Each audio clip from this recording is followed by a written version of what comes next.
On the issue of fertilizers, I'm surprised about what you have said, because our understanding is that your people are supposed to be getting the subsidized fertilizer. If you are registered under the KMS, you have to be a registered farmer in order for you to get a voucher on your phone that tells you how much fertilizer you are entitled to.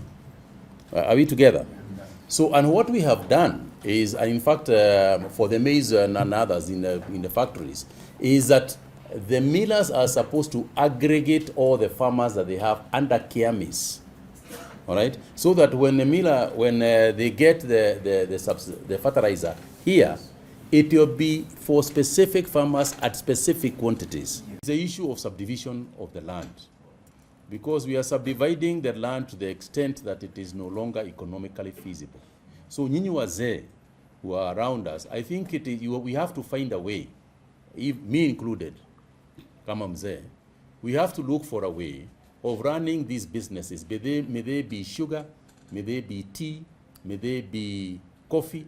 We need to look for a way of securing these areas and running them as family businesses, rather than subdividing them to such small units that nobody makes anything. Everybody loses. So I think it's a challenge I'm throwing out there. I don't have an answer, but it's a challenge I would like to throw out there so that people can give some thoughts.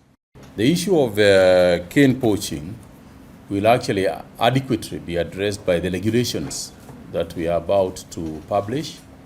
As far as the boundaries are concerned, what we have proposed to the chairman and the CEO is that there should be one sitting with everybody in the same room, so that we can talk about the partitioning and people can stick to the areas that they are supposed to be. That addresses both things, both the poaching and the boundary, and the boundary issue. 40% of the levy will be allocated to cane development programs.